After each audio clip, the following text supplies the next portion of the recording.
Welcome to Maharaj foods and vlogs.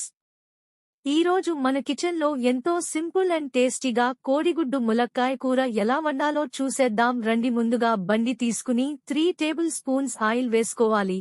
Oil బాగా heat అయ్యాక పెసర వడియాలు వేసి ఫ్రై చేసుకుని పక్కకు తీసుకోవాలి. పెసర వడియాలు అనేది పూర్తిగా ఆప్షనల్, మీకు నచ్చితే వేసుకోండి. అదే ఆయిల్లో పావు చెంచా పసుపు వేసుకుని ఎగ్స్ కూడా వేసుకుని ఫ్రై చేసుకుని పక్కకు తీసుకోవాలి. ములక్కాయలను కూడా వేసి ఫ్రై చేసుకుని పక్కకు తీసుకోవాలి. ఇలా చేయడం వల్ల ములక్కాయ ఎంతో మెత్తగా ఉడుకుతుంది, అలాగే టేస్ట్ కూడా చాలా బాగుంటుంది.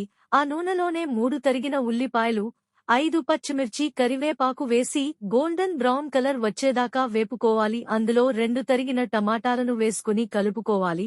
అది బాగా ఉడికిన తర్వాత ముందుగా ఫ్రై చేసి పెట్టుకున్న పెసర వడియాలు, ములక్కాయలు వేసి కలుపుకోవాలి.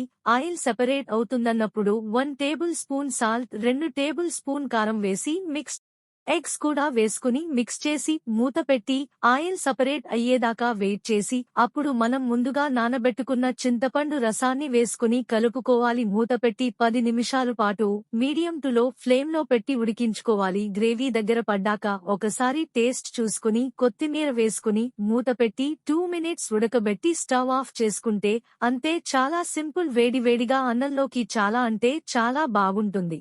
మీరు కూడా తప్పకుండా ట్రై చేయండి. Please do subscribe our channel. Thanks for watching.